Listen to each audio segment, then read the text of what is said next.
Bien, ahora vamos a seguir con sentencias de control de flujo y bloques, ¿sí? Vamos a explicar primero qué es el flujo.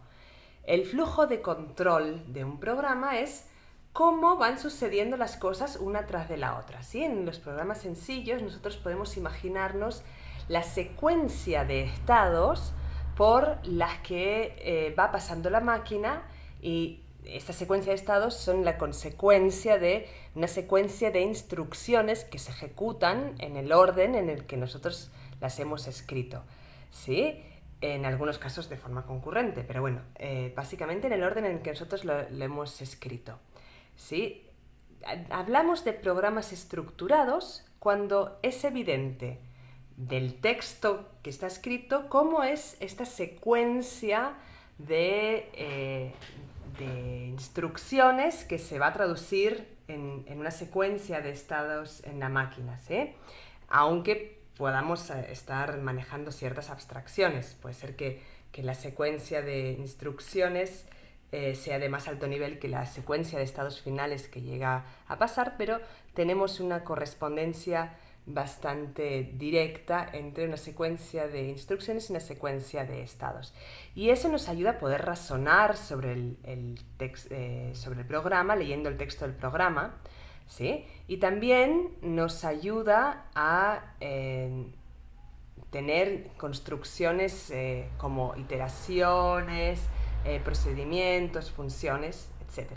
Pero esto no siempre fue así, porque en lenguajes antiguos, en los primeros lenguajes que se implementaron, la secuencia, el flujo del programa no era evidente del texto del programa, sino que el flujo del programa estaba un poco escondido en el texto. Por ejemplo, si ven este programa, van a ver que de acá saltamos acá. Luego, de acá saltamos a esta otra línea. De esta línea saltamos a ahí, de la línea 30, vamos bajando, bajando, bajando, hasta que llegamos acá, donde saltamos de vuelta a la línea 11. Luego vamos bajando y hasta que llegamos a la línea 50 de vuelta, ¿sí? Esto tiene un nombre en computación y es código espagueti, ¿sí?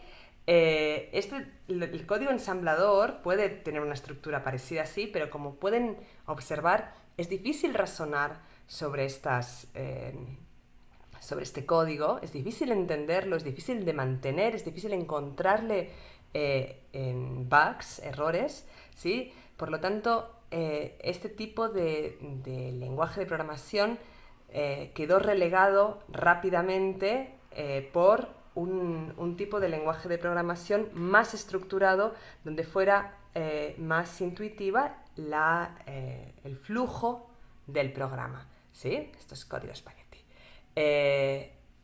El código espagueti generó grandes debates sobre el GoTo, ¿sí? Había grandes detractores y algunos defensores del GoTo con posturas que iban desde esto es horrible, solo produce mala programación, al bueno, los que programan mal no son los lenguajes, sino las personas, pero bueno, esto lo podemos discutir en interactivo.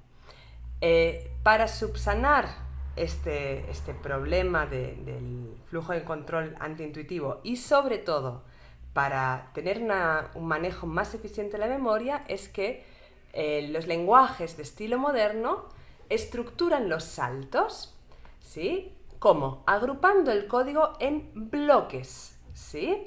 Estos bloques son bloques lógicos que contienen pedazos del código que funcionan como una unidad. De esta forma se evitan saltos explícitos, excepto los saltos de retorno de función, que sí pueden ser arbitrarios, pero si no son esos, no se puede saltar al medio de un bloque, sino que se tiene que saltar siempre al inicio de un bloque, ¿sí? Los lenguajes con estructura de bloques permiten tener bloques anidados, ¿sí? Y variables locales, lo cual era imposible tener en los lenguajes que no estaban estructurados con bloques, ¿sí?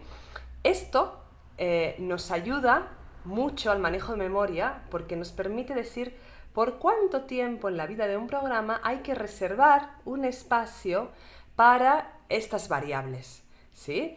De forma que cuando no las necesitamos más podemos liberar ese espacio que puede ser usado por otras partes del programa, ¿sí? Y esto se hace en una estructura de pila. La pila que ustedes conocen como el stack, ¿sí? El manejo de la memoria en forma de pila es posible porque tenemos una estructura de bloques en los lenguajes de programación. Los lenguajes de programación que no tienen estructura de bloques no pueden funcionar como una pila. Fíjense que estos bloques, que pueden estar anidados, se pueden traducir a un árbol y saben que un árbol se parsea con una pila, ¿sí? Trabajar con una pila nos permite exactamente hacer esto, ¿sí? Reservar el espacio para variables solamente por el tiempo en que le decimos al programa que vamos a estar usando estas variables, ¿sí? Bien, esto. En lenguajes comunes tenemos diferentes formas de marcar los bloques, por ejemplo con llaves en C, con las palabras reservadas begin y end en ALGOL, que es un lenguaje antiguo, con las palabras reservadas let, in, end en ML, que es otro lenguaje. Con esto hemos visto bloques y ahora vamos a pasar a ver cómo estos bloques nos permiten declarar funciones.